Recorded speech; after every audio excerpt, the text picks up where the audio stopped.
క్రీస్తు యేసునందు సోదరి సోదరులారా, మన ప్రభువును రక్షకుడైన యేసుక్రీస్తు పరిశుద్ధమైన నామమున మీకు శుభములు తెలియజేయచ్చు, వందనాలు తెలియజేయచ్చు ఉన్నాను. మన రక్షకుడు ప్రభువైన దేవుడు మనలను కనికరించి కాపాడి సంరక్షించి మరొక నూతన దినము ఆయన మనకు అనుగ్రహించాడు. ఈ దినమందు దేవుని వాక్యాన్ని శ్రద్ధగా విని ఆలకించి ఆయన ఆజ్ఞలను పాటిస్తూ ఆయన మాట వింటూ మన బ్రతుకును ఈ దినాన్ని కొనసాగించుతాం. దేవుని వాక్యమైన బైబిల్ నుండి సమూయేలు మొదటి గ్రంథం 15వ అధ్యాయం మొదటి 8 వచనాలు మనము ధ్యానం చేద్దాం. ఒకానొక దినమున సమూయేలు సౌలును పిలిపించి, యెహోవా ఇశ్రాయేలీయులకు తన జనుల మీద నిన్ను రాజుగా అభిషేకించుటకై నన్ను పంపాను. యెహోవా మాట వినుము. సైన్యములకు అధిపతి యెహోవా సెలవిచ్చినదేమనగా, అమాలేకీయులు ఇశ్రాయేలీయులకు చేసినది నాకు జ్ఞాపకమే. వారు ఐగుప్తుల నుండి రాగానే అమాలేకీయులు వారికి విరోధులై మార్గమందు వారి మీదికి వచ్చిరి కదా. కాబట్టి నీవు పోయి కనికరింపక అమాలేకీయులను హతము చేయుచు, పురుషులనేమి, స్త్రీలనేమి, బాలులనేమి, పసిపిల్లలనేమి, ఎద్దులనేమి, గొర్రెలనేమి, ఒంటెలనేమి, గార్ధబవులనేమి అన్నిటినీ హతము చేసి వారికి కలిగిందంతయు బొత్తిగా పాడు చేసి అమాలేకీయులను నిర్మూలము చేయమని చెప్పాను. అంతటా సౌలు జనులను పోగు చేసి తేలాయిములో వారిని లెక్క పెట్టగా కాల్బలం 2,00,000 మంది, యోధావారు 10,000 మంది ఉండిరి. అప్పుడు సౌలు అమాలేకీయుల పట్టణములలో నొకదానికి వచ్చి లోయలో పొంచి ఉండి, ఇశ్రాయేలీయులు ఐగుప్తులో నుండి వచ్చినప్పుడు మీరు వారికి ఉపకారము చేసితిరి గనుక అమాలేకులతో కూడా నేను మిమ్మల్ని నాశనము చేయకుండానట్లు మీరు వారిలో నుండి బయలుదేరి పోవుడని కేనీయులకు వర్తమానం పంపగా, కేనీయులు అమాలేకులలో నుండి వెళ్ళిపోయారు. తరువాత సౌలు అమాలేకీయులను ఆవిలా నుండి ఐగుప్తు దేశ మార్గముననున్న సూరు వరకు తరిమి హతము చేసి అమాలేకీయుల రాజైన అగాగును ప్రాణముతో పట్టుకొని జనులందరినీ కత్తి చేత నిర్మూలము చేసెను. ప్రభు ఈ మాటలు దీవించినట్లు ప్రార్థన చేసుకుంటాం. అత్యున్నత సింహాసనపై ఆసీనుడవై ఉన్న మా పరలోకపు తండ్రి, మీ పరిశుద్ధమైన పాదములకు వందనాలు, స్తోత్రములు, కృతజ్ఞతలు, స్తుతులు చెల్లించుకుంటున్నాం. రాజులకు రాజువు, ప్రభువులకు ప్రభుడవు, దేవతలకు దేవుడవు, అన్ని నామముల కంటే పైనామం కలిగిన దేవుడవు, కృతజ్ఞతాస్తుతి స్తోత్రాలు చెల్లించుచు ఉన్నాము. దేవా, ఈ దినమందు, ఈ సమయమందు నీ సన్నిధిలో ఉండే భాగ్యం మీరు మాకు ఇచ్చినందుకై స్తోత్రం. నీ సన్నిధి కూడి వచ్చిన వారిని దీవించండి, బలపరచండి, మీకు కాపుదల దయచేయండి. నీ వాక్యం చదువుకున్నాం, దీవించుతండి, ఆశీర్వదించండి. మీరే మాట్లాడండి. విశ్వాసకి ఆదరణ, పాపికి రక్షణ మీరే దయచేయమని ప్రార్థన చేస్తున్నాం. కృప చూపించమని వేడుకుంటున్నాం. దీనదాసుని కూడా మరుగుపరిచి మీరే మాట్లాడమని సహాయం చేయమని ప్రభువా మీకు అప్పగించుకుంటూ చదవబోయే లేఖనాలు కూడా దీవించి ఆశీర్వదించమని కాపాడమని ప్రభు అయిన యేసుక్రీస్తు పరిశుద్ధమైన నామంలో ప్రార్థించి అడిగి స్తుతించి వేడుకొనుచున్నాము తండ్రి. ఆమేన్. దేవుడైన యెహోవా సమూయేలుతో మాట్లాడి పంపినట్టుగా మనము చూడగలుగుతూ ఉన్నాం. ఒకానొక దినమున సమూయేలు సౌలును పిలిచి, యెహోవా ఇశ్రాయేలీయులకు తన జనుల మీద నిన్నుగా రాజుగా అభిషేకించుటకై నన్ను పంపెను అన్నాడు. సౌలును అభిషేకించడానికి దేవుడు సమూయేలును పంపాడు. ఎందుకు అంటే తన ప్రజలైన ఇశ్రాయేళ్ల మీద రాజుగా ఉండడానికి. కాబట్టి ఇప్పుడు నువ్వు దేవుని మాట విను అన్నాడు. ఇప్పుడు నీవు దేవుని మాట విను అన్నాడు. ఆనాడు రాజేమి, ప్రవక్తలేమి, ప్రజలేమి అందరూ కూడా దేవుని మాట వినాలి. దేవుని మాట వింటే మన జీవితాలు బాగుపడతాయి. అవునా? ఈ నా మాటలు విని వాటి చొప్పున చేయు ప్రతివాడు బండ మీద తన ఇండ్లు కట్టుకుని బుద్ధిమంతుని పోలి ఉండును అని మత్తయి సువార్తలో యేసుక్రీస్తు ప్రభు మాట్లాడినాడు. కాబట్టి ఆయన మాటలు వింటే బండ మీద ఇండ్లు కట్టుకుని బుద్ధిమంతుని వలె మనం ఉంటాము అనేది దేవుని వాక్యం చెబుతుంది. అందుకోసమే యెహోవా మాట వినుము అంటూ ఇట్లా అన్నాడు. సైన్యములకు అధిపతియగు యెహోవా సెలవిచ్చున్నదేమనగా, అమాలేకీయులు ఇశ్రాయేళ్లకు చేసినది నాకు జ్ఞాపకమే అన్నాడు. అమాలేకీయులు ఇశ్రాయేళ్లకు చేసినది నాకు జ్ఞాపకమే అని ఆయన గుర్తు చేసినాడు. ఏమి జ్ఞాపకం ఉంది ఆయనకు? అమాలేకీయులు ఏం చేసినారు అంటే, వారు ఐగుప్తుల నుండి రాగానే అమాలేకీయులు వారికి విరోధులై మార్గమందు వారి మీదకి వచ్చిరు కదా అన్నాడు. ఇశ్రాయేళ్ల మీదకి వాళ్ళు వచ్చారంట. అమాలేకీయులు ఇశ్రాయేళ్ల మీదకి వచ్చారు. ఇశ్రాయేలుకు విరోధులైనారు.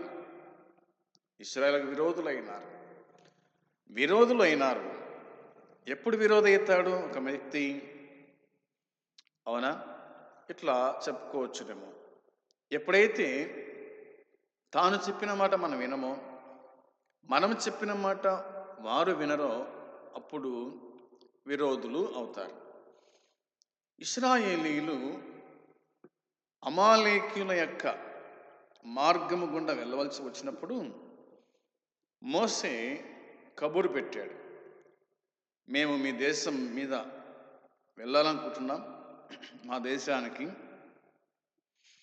కాబట్టి మేము మీ మార్గంలో వెళ్తాము, కానీ మీ బావుల నీళ్లు మేము తాగం, మీ నీళ్లు మేము తాగం, మీ పొలంలోని పంట ఏది మేము నష్టం చేయం, మేము మా మార్గం మేము వెళ్ళిపోతాము అంటే వాళ్ళు వినలేదు.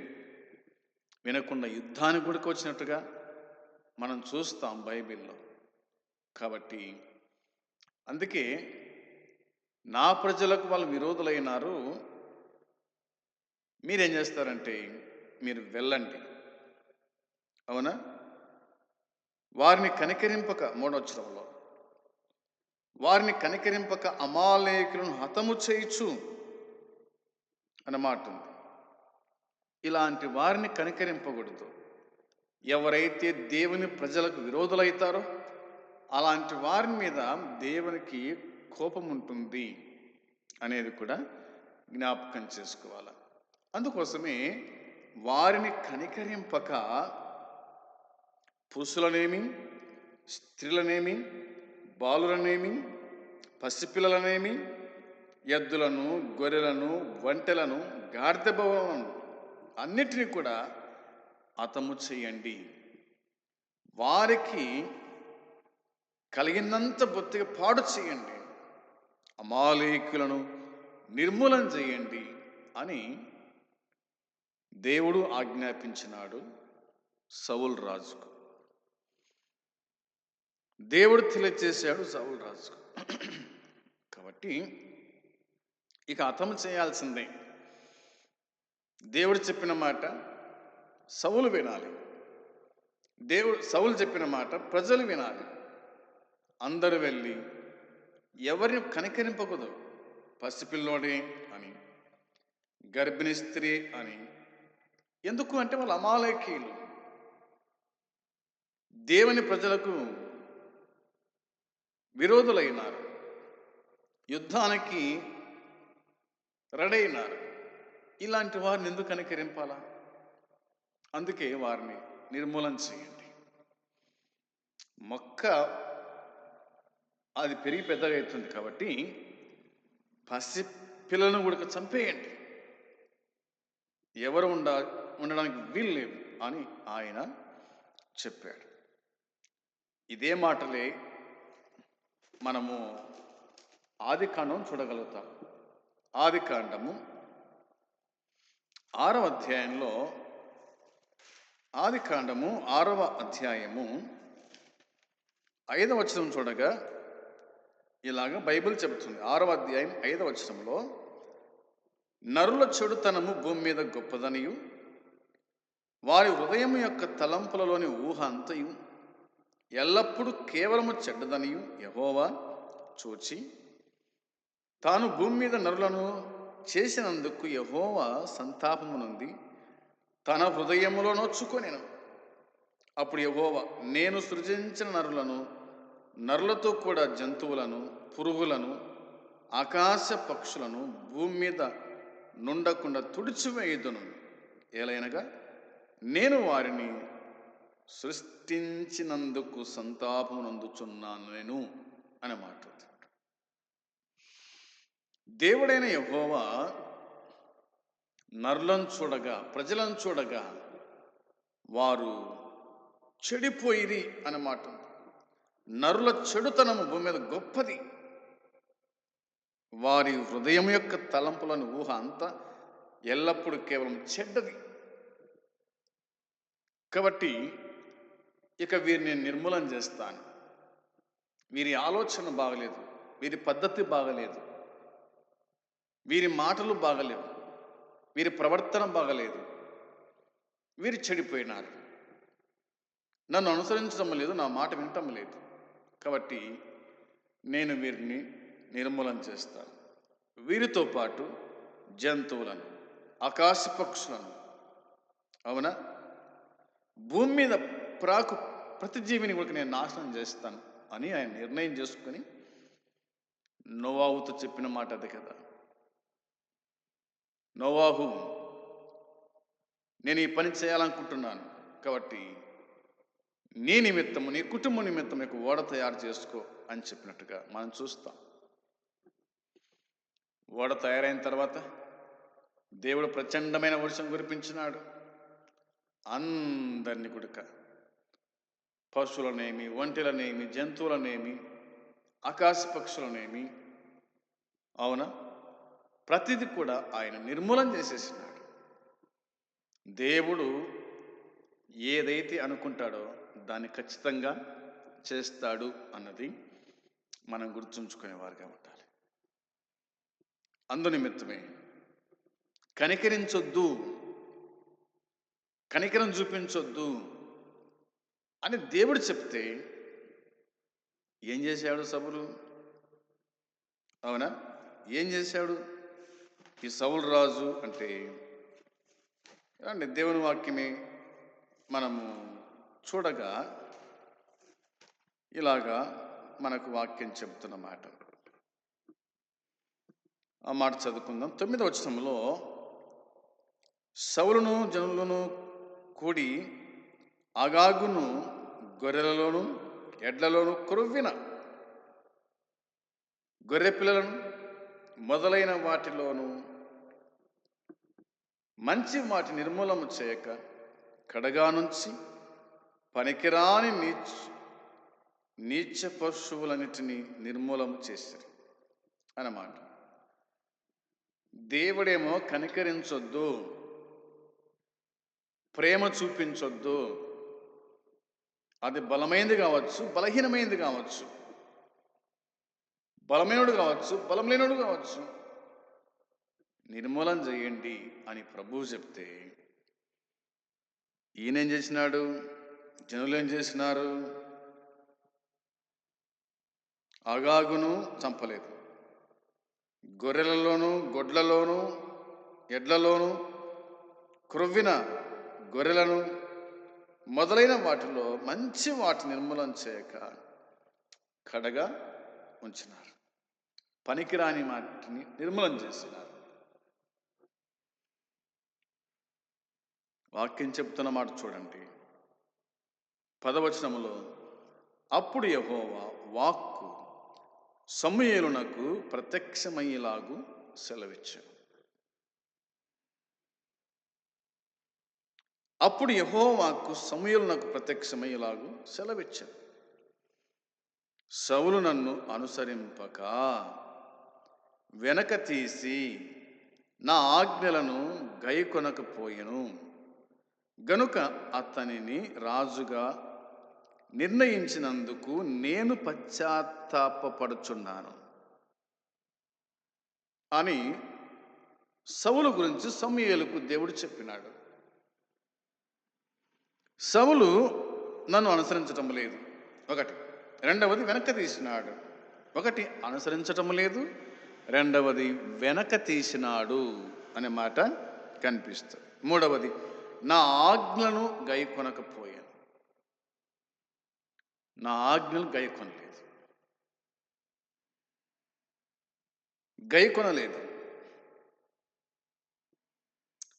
గనుక అతనిని రాజుగా నిర్ణయించినందుకు నేను పశ్చాత్తాపడుతున్నాను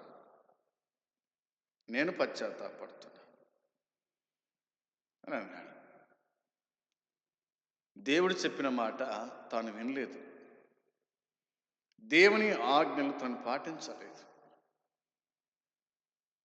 దేవుడు ఏది వద్దన్నాడో దాన్ని చేసినాడు.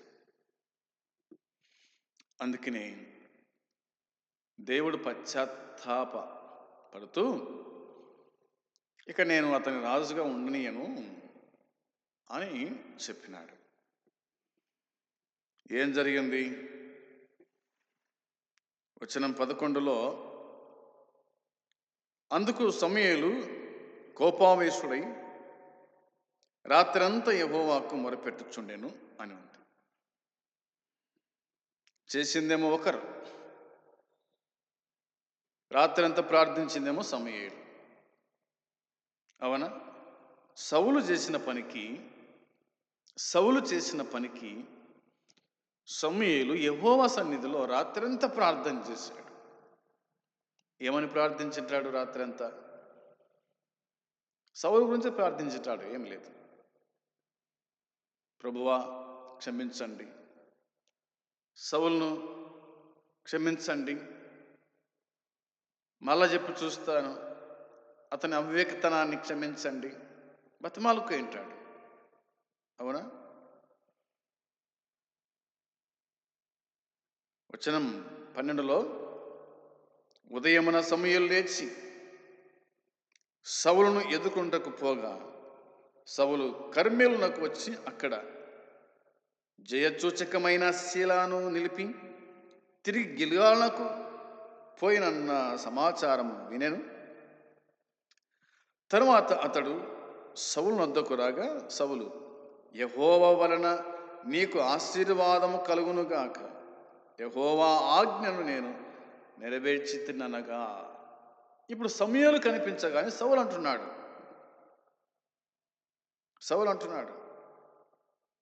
యెహోవా వలన నీకు ఆశీర్వాదము కలుగునుగాక అంటున్నాడు. దేవుని వలన నువ్వు ఆశీర్వించబడిన వాడవు, నీకు ఆశీర్వాదం వస్తుంది అని సౌలు సమూయేలుతో అంటున్నాడు. మరలే ఏమన్నాడు తానంటే, యెహోవా ఆజ్ఞను నేను నెరవేర్చి తిని అన్నాడు. దేవుని ఆజ్ఞను నేను నెరవేర్చినాను అని అంటున్నాడు. నెరవేర్చినాడా? తను చెప్పేది కరెక్టేనా? దేవుడు చెప్పినట్టు చేసినాడా? ఆ సంగతి సమూయేలు తెలుసు కదా. ఏమన్నాడు చూడండి. 14వ వచనంలో సమూయేలు అంటున్నాడు, అలాగైతే నీవు యెహోవా ఆజ్ఞ నెరవేర్చిన వాడవైతే నాకు వినబడుచున్న గొర్రెల అరుపులు, ఎడ్ల రంకెలు ఎక్కడివి? నాకు వినబడుచున్న గొర్రెల అరుపులు, ఎడ్ల రంకెలు ఎక్కడివి అని అడిగినాడు. అందుకు సౌలు అంటున్నాడు, అమాలేకుల యుద్ధ నుండి జనులు వీటిని తీసుకొని వచ్చిరి. అమాలేకుల యుద్ధ నుండి జనులు వీటిని తీసుకొని వచ్చిరి. నీకేం చెప్పినాడు దేవుడు? ఎడ్లను కానీ, గొర్రెలు కానీ, గాడిద బౌలు కానీ, ఒంటెలు కానీ నిర్మూలన చేయండి అని చెప్తే జనులు తీసుకొచ్చినారు. దేవుడైన యెహోవా, ఆదాం నువ్వు చేసిన పని ఏమిటి? నేను వద్దన్న పండు తిన్నావు కదా అంటే, ఆదాం, ప్రభువా అది కాదు నాయన, నీవు నాకు ఇచ్చిన ఈ స్త్రీయే తెచ్చితే నేను తిన్నాను అని చెప్పేసి ఆదాము సులువుగా తప్పించుకొని అవ మీకు దొబ్బినాడు. ఏమవ్వా ఇటు చేసినావంటే, నేను కాదు ప్రభువా, ఇదిగో ఈ సర్పం నన్ను మోసపుచ్చినందుకు నేను తిన్నాను అని ఆమె కూడా సర్పం మీద నెట్టినట్టుగా ఈ సౌలు రాజు ప్రజలు దేవునికి బలర్పించడానికి కొరువిన వాటిని కొని తీసుకొచ్చినారు అని ప్రజల మీదకి నెట్టేసినాడు.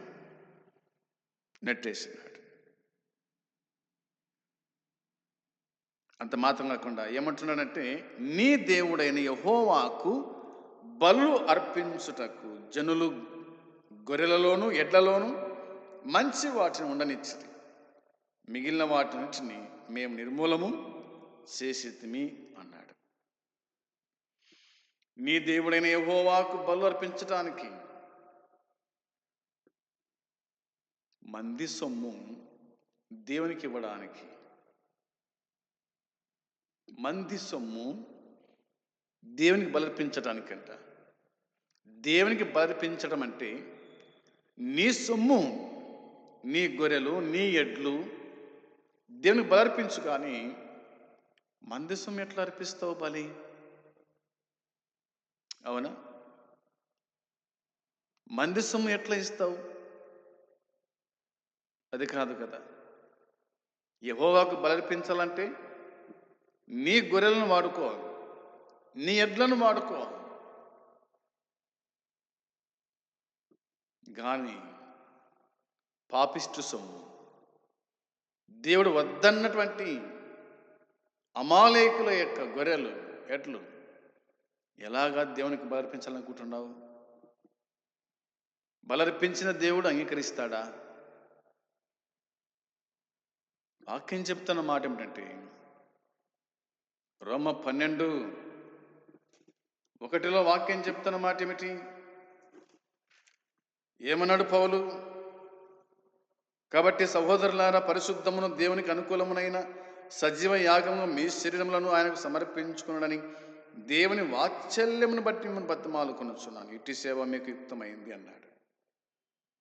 పరిశుద్ధమును దేవునికి అనుకూలమునైన సజీవ యాగంగా మిమ్మల్ని మీరు అర్పించుకోండి అని చెప్తే,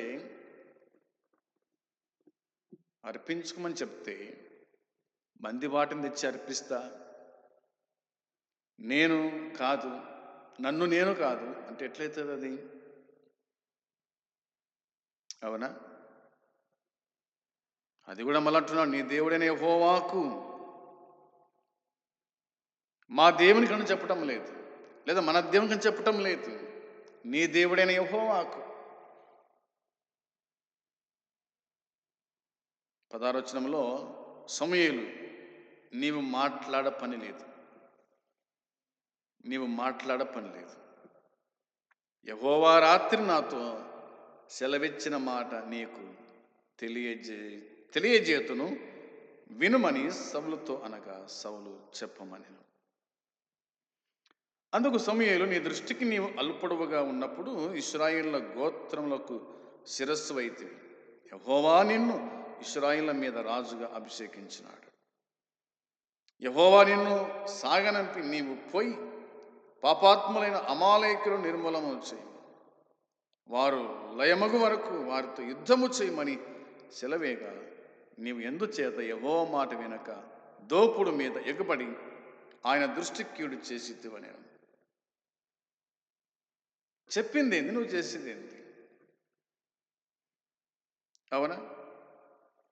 యెహోవా నిన్ను సాగనంపినాడు, నువ్వు పోయి పాపాత్ములైన అమాలేకులను, ఎవరంట వీళ్ళు? పాపాత్ములైన అమాలేకులను నిర్మూలము చేయమని చెప్తే నువ్వు చేసిన పనేమిటి?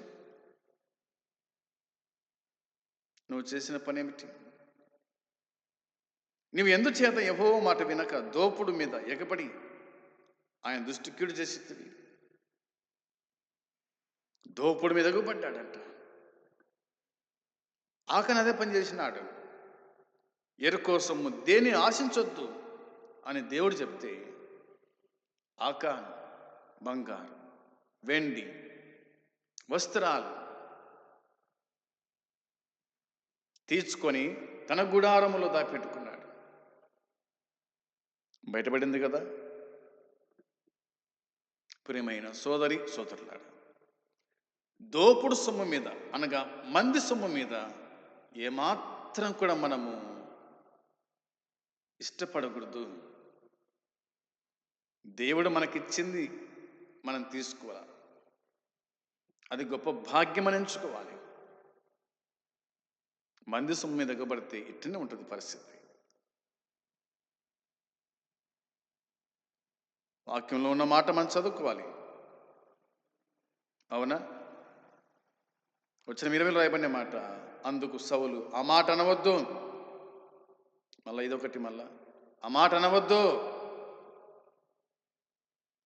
మాట అనవద్దు. నేను యెహోవా మాట విని యెహోవా నన్ను పంపిన మార్గమున పోయి అమాలేకులు రాజైన అగాగును తీసుకుని వచ్చిద్దిని గాని అమాలేకులను నిర్మూలన చేసినావు కాదని చెప్పటం లేదు. కానీ ఈ అరుపులు, ఈ గొర్రెలేమిటి, ఎడ్లేమిటి? అవునా? 21వ వచనంలో, అయితే గిల్గాలులో నీ దేవుడైన యెహోవాకు బలి అర్పించుటకై జనులు శపితములకు గొర్రెలలోను ఎడ్లలోను ముఖ్యమైన వాటిని తీసుకుని వచ్చిరని సమూయేలుతో చెప్పాను. ఏమిటంటవి? తాను చెప్పిన మాట చూడండి. గిల్గాల్లో నీ దేవుడైన యెహోవాకు బలర్పించుటకు జనులు శపితములకు గొర్రెలను. ఇవి అవసరమా దేవునికి? శపించబడినటివి దేవునికి అవసరమా? దేవుడు శపించిన వాటిని దేవునికి ఇవ్వడం అది దేవునికి ఇష్టమా? అవునా? అది ఎలా కుదురుతుంది? కాదు. సమూయేలు అంటున్నాడు, అందుకు సమూయేలు తాను సెలవిచ్చిన ఆజ్ఞను ఒకడు గైకొనుట వలన యెహోవా సంతోషించున్నట్లు ఒకడు దహన బలులను అర్పించుట వలన ఆయన సంతోషించునా? ఆలోచించుము.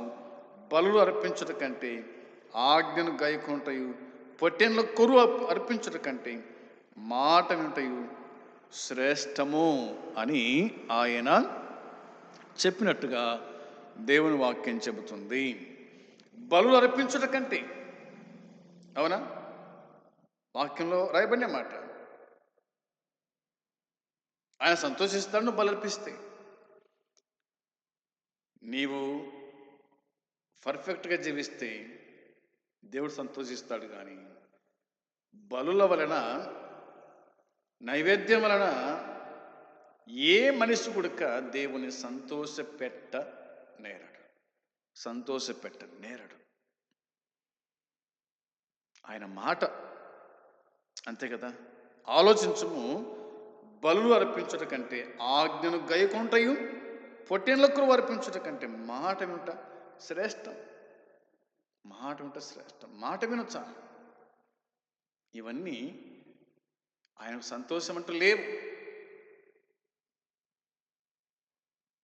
తిరుగుబాటు చేయుట, సోద చెప్పుట యందు పాపముతో సమానం. మూర్ఖతను అగపరచుట, మాయ విగ్రహము గృహదేవతలను పూజించుటతో సమానం. యెహోవా ఆజ్ఞను నీవు విసర్జించుతు గనుక నీవు రాజుగా ఉండకుండా ఆయన నిన్ను విసర్జించిననగా అనే మాట ఉంది. అయిపోయి నువ్వు యెహోవా ఆజ్ఞను విసర్జించు గనుక నీవు రాజుగా ఉండకుండా ఆయన నిన్ను విసర్జించినాడు. ఎప్పుడైతే మనం దేవుని మాట వినక దేవుని విసర్జిస్తామో అప్పుడు ఆయన కూడా మన స్థానాన్ని ఆయన తీసి వేస్తాడు. ఆ స్థానమునకు నువ్వు అర్హుడవు కాదు అనేది దేవుని వాక్యం గుర్తు చేస్తుంది. దేవుని వాక్యం గుర్తు చేస్తూ ఉంది. తర్వాత 24వ వచనంలో సౌలు జనులకు జడిసి వారి మాట వినినందున నేను యెహోవా ఆజ్ఞను నీ మాటలను మీరి పాపం తెచ్చుకొంటిని అన్నాడు. అర్థమైంది? ఎవరి మాట విన్నాడంట తాను? సౌలు సమూయేలు మాట కాదు వినేది. సౌలు దేవుని మాట వినలేదు, సమూయేలు మాట వినలేదు. ఎవరి మాట విన్నాడు? జనుల మాట విన్నాడంట. సౌలు జనులకు జడిసి వారి మాట వినినందున వినాల్సిన మాట వినకుండా వినకూడని మాట విన్నాడు. అంటే దేవుడు చెప్పిన మాట వినకుండా ప్రజల మాట విన్నాడు. పాపం చేశాడు. అయిపోయింది, క్లోజ్. ఇంకా ఏముంది? ఇంకా 25వ వచనంలో నీవు నా పాపమును పరిహరించి నేను యెహోవాకు మొక్కునట్లు నాతో కూడా తిరిగి రమ్మని సమూయేలును వేడుకొనెను. అందుకు సమూయేలు, నీతో కూడా నేను తిరిగి రాను. నీవు యెహోవా ఆజ్ఞను విసర్జించదు గనుక ఇశ్రాయేలు మీద రాజుగా ఉండకుండా యెహోవా నిన్ను విసర్జించనని చెప్పి వెళ్ళిపోవాలని తిరగగా సౌలు అతని దుప్పటి సెంగు పట్టుకున్నందున అది సినిగాను. అప్పుడు సమూయేలు అతనితో ఇట్లా, నేడు యెహోవా ఇశ్రాయేలు రాజ్యమును నీ చేతిలో నుండి లాగివేసి నీకంటే ఉత్తముడైన నీ పొరుగువానికి దానిని అప్పగించి ఉన్నాడు. ఇశ్రాయేలుకు ఆధారమైన వాడు నరుడు కాడు, ఆయన అబద్ధమాడడు, పశ్చాత్తాపపడడు. అందుకు సౌలు, నేను పాపము చేసి తిని అయినను నా జనుల పెద్దల ఎదుట ఇశ్రాయేలుల ఎదుట నన్ను గణపరచి యెహోవాకు మొక్కుటకై నేను పోగా నాతో కూడా తిరిగి రమ్మని అతనిని వేడుకున్నందున సమూయేలు తిరిగి సౌలు వెంట వెళ్ళిపోయాడు. సౌలు యెహోవాకు మొక్కిన తర్వాత సమూయేలు అమాలేకుల రాజైన అగాగును నా దగ్గరకు తీసుకుని రండి అని చెప్పాను. అగాగు సంతోషముగా అతని దగ్గరకు వచ్చి మరణ శ్రమ నాకు గడిచిపోయినే అని చెప్పగా సమూయేలు, నీ కత్తి స్త్రీలకు సంతు లేకుండా చేసినట్లు నీ తల్లికి నీ స్త్రీలలో సంతు లేకపోనని అతనితో చెప్పి గిల్గాలులో యెహోవా సన్నిధిని అగాగును తుత్తునీయులుగా నరికాను. అప్పుడు సమూయేలు రామాకు వెళ్ళిపోయాను. సౌలు గిబియోనులోని తన ఇంటికి వెళ్ళిపోయాడు. సౌలు బతికిన దినములన్నిటిను సమూయేలు అతని దర్శింప వెళ్ళలేదు, కానీ సౌలును గురించి దుఃఖాక్రాంతుడాయను అని ఉంది. ఇక సౌలును దర్శింపలేదు కానీ సౌలును గురించి సమూయేలు దుఃఖాక్రాంతుడైనాడంట. దుఃఖాక్రాంతుడాయను. తాను సౌలును ఇశ్రాయేలు మీద రాజుగా నియమించినందుకు యెహోవా పశ్చాత్తాపడ్డాడు. సమూయేలేమో దుఃఖాక్రాంతుడు కాగా యెహోవా సౌలు గురించి పశ్చాత్తాప పడాడు. ఎప్పుడైతే దేవుని మాట వినమో దేవుని స్థానాన్ని కోల్పోతాం. దేవుడు కూడా పశ్చాత్తాప పడ్డాడు. ఎందుకు నియమించితనబ్బా వీన్ని అన్నట్టుగా రాజుగా నియమించాడు, కానీ రాజు దేవుని మాట వినలేదు. అందుకని పిలిచినవాడు నమ్మదగినవాడు, అయితే పిలువబడినవాడు అపనమ్మకస్తుడైనాడు. ఎప్పుడైతే జనుల మాట వింటామో, ఎప్పుడైతే మంది సొమ్ము మీద ఆశపడతామో, అప్పుడే మన జీవితం పతనం అవుతుంది. అందుకోసమే దేవుని మాట విని ఆ ప్రకారం జీవిస్తే ఏ కొరత ఉండదు, దేవుడు సంతోషిస్తాడు, మనము ఆనందంగా ఉంటాం అనేది గుర్తుపెట్టుకోవాలి. మనందరి కోసమే ప్రభు అయిన యేసుక్రీస్తు సమస్తాన్ని విడిచిపెట్టి భూమి మీదకి వచ్చి మన కోసమై కలవరి శిలువలో ఆయన బలైనాడు, రక్తమంతా కార్చాడు, మన పాపాలు కడిగి పరిశుద్ధపరిచినాడు, నీతిమంతులుగా చేశాడు. ఆ ప్రభువును నమ్మిన మనము ఆయన మాట వినాలి. ఆ ప్రకారంగా జీవిస్తే ఆయన సంతోషిస్తాడు. మనం ఈ లోకం విడిస్తే దేవుని రాజ్యంలో ఉంటాం. అట్టి కృప దేవుడు మనకు సమృద్ధిగా అనుగ్రహించునుగాక. ఆమేన్. పరమ తండ్రి మీకు స్తోత్రం. చెప్పబడిన మాటలు దీవించి ఆశీర్వదించండి. ఎంతమంది వినగలిగిరో వారి జీవితాల్లో కార్యం జరిగించి ప్రతిఫలం దయచేయమని మీకు అప్పగించుకుంటూ మా ప్రభువు అయిన యేసుక్రీస్తు నామములో ప్రార్థించి అడిగి స్తుతించి వేడుకుంటున్నాము తండ్రి. ఆమేన్. పరమందున్న తండ్రి ప్రేమ, మన ప్రభువు అయిన యేసుక్రీస్తు కృప, పరిశుద్ధాత్మ సన్నిధి సహవాసం కూడి వచ్చిన మనకు సకల పరిశుద్ధులకు ఇప్పుడు ఎల్లప్పుడు సదాకాలము తోడై ఉండునుగాక. ఆమేన్. అందరికీ వందనాలు.